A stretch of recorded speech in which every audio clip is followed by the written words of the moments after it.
samedi le 10 avril et aujourd'hui je vais retirer les coquilles de styrofoam autour des ruches. Il prévoit du bon temps là, dans les 2-3 prochaines semaines, puis je pense pas qu'il refasse des grands froids d'ici là. Et sinon les abeilles vont être en mesure là, de toffer 1 ou 2 journées de froid. Sinon, je vais également ouvrir les ruches et aller retirer le sucre à l'intérieur. Présentement, les abeilles travaillent activement à le sortir. Et par la même occasion, je vais essayer de voir là, si je peux voir les reines, puis s'il y a déjà présence d'œufs dans les ruches.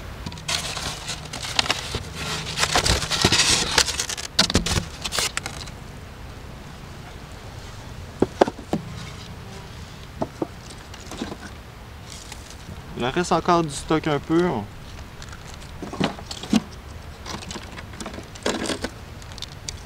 Il en reste encore quand même pas mal. Mais c'est normal vu que cette population-là a diminué énormément. Il en reste un peu de ce côté-là. Il en reste un petit peu de l'autre côté aussi.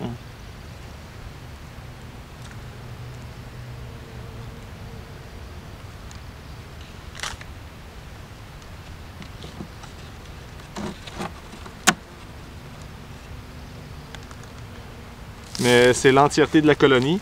Puis on a même la reine qui se promène là, sur le cadre là. Elle n'a pas encore commencé à pondre. Ce que je vais faire, c'est les placer près d'un cadre qui a de la nourriture pour qu'elles puissent aller se nourrir. Parce que là, elles sont sur les restants de ce cadre-là. Je vais même remettre du sucre en fait sur le dessus de cette colonie-là.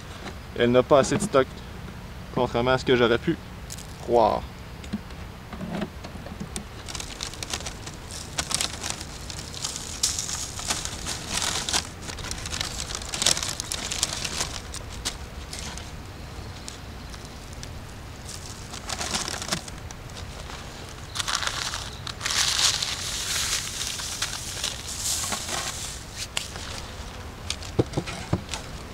Alors là, après la vérification des 3 premières ruches, là, je réalise que c'est pas tant qu'elles ont plus besoin de sucre qu'elles commencent à le sortir, mais c'est le sucre qui serait tombé au fond des ruches. Donc, ce qu'il y a sur le dessus, là, je n'y toucherai pas, je n'ouvrirai pas les prochaines ruches, je vais simplement enlever les coquilles.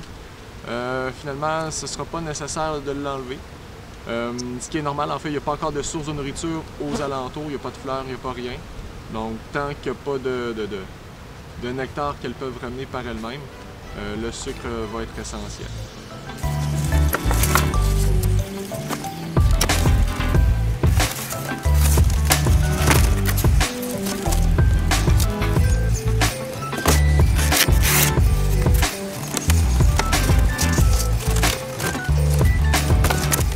Là, il me reste l'essaim à enlever la coquille. Puis celui-là, je vais aller voir un peu la population à l'air de quoi, puis si je suis capable là, de voir une reine à l'intérieur.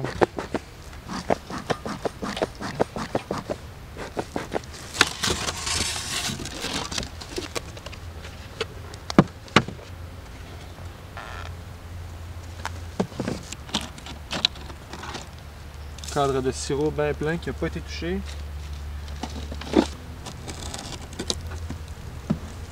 Un peu d'abeilles ici qui commencent à passer au travers le stock.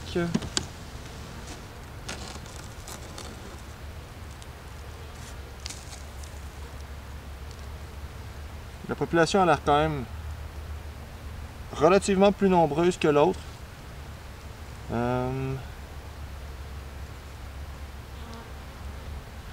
Sur vide de même, j'aperçois pas de reine.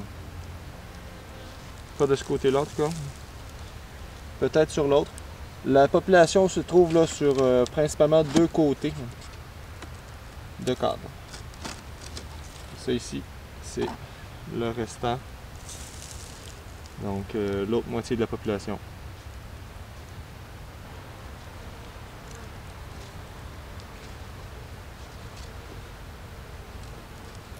À première vue, j'ai pas l'air d'avoir de reine. Je vais vérifier une deuxième fois ici.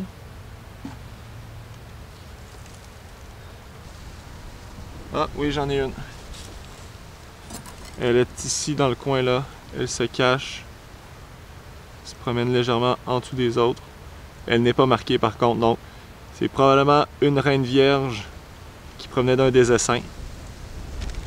Mais elle est en vie encore dans cette boîte.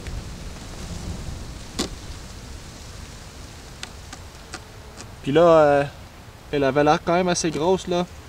J'ai l'impression qu'elle a eu le temps de faire son vol nuptial avant que l'hiver arrive. Sinon, il serait trop tard.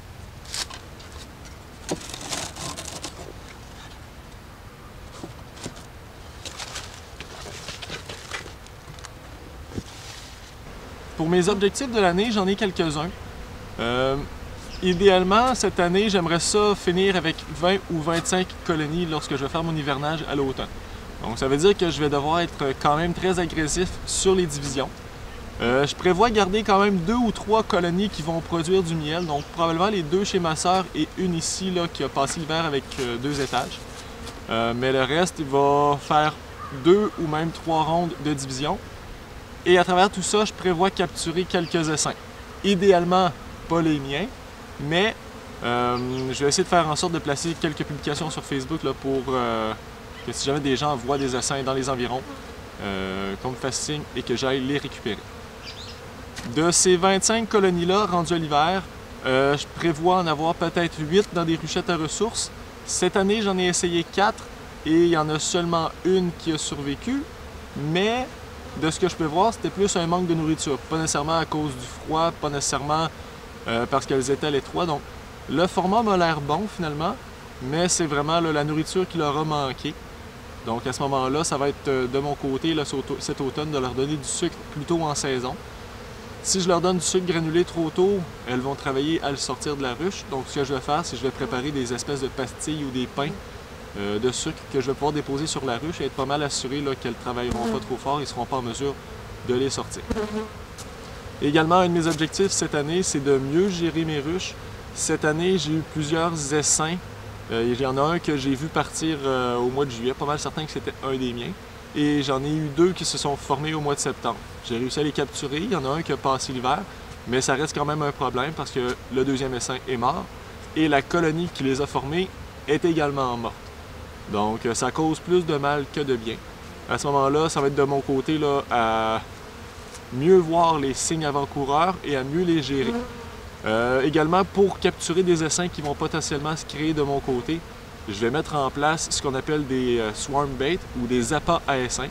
En fait, c'est des petites ruchettes, un peu dans le format des ruchettes à ressources, qui contiennent quelques cadres qui ont des dimensions vraiment idéales pour un essaim.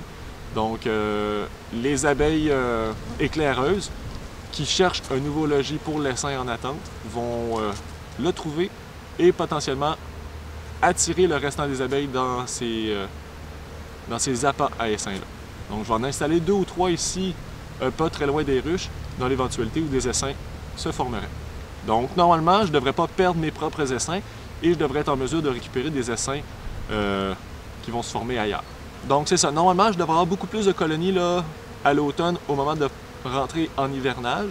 Et également, je devrais être mieux préparé pour cet hivernage-là avec mes pains de sucre que je vais leur donner, que les abeilles ne pourront pas sortir trop tôt.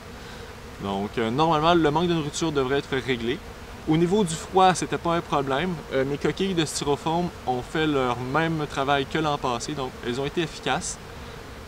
Donc, l'objectif ultime reste quand même d'augmenter mon cheptel de ruches et d'augmenter les taux de survie à l'hiver. Cette année, j'ai eu presque un 50% de perte. Je prévois diminuer ça là, pour en garder le plus possible. Puis, idéalement, en ayant 25 ruches à l'arrivée de l'hiver, en sortant, je vais en avoir un peu plus que cette année. Là, j'en ai 9. Normalement, je devrais en avoir plus que ça. Et à chaque année, continuer à diviser et augmenter la quantité de ruches que je possède. En faisant ça, idéalement, ça augmente également le nombre de ruches productrices que je peux garder à chaque année. Donc là, je vais en avoir 3. L'année passée, j'en avais juste une. C'était pas mal juste Cali qui a produit du miel. Donc là, en ayant 3 ruches cette année, je devrais en théorie tripler cette quantité-là. Donc, c'est à suivre. Mais la saison, j'ai l'impression qu'elle va bien partir. Là, il fait des belles températures en avril. J'ai vu quelques abeilles tantôt qui ont ramené des mottes de pollen. Je sais pas où est-ce qu'elles le trouvent, mais tant mieux. J'imagine qu'il y a des perce-neige, des crocus dans les environs. Mais elles commencent déjà à travailler fort.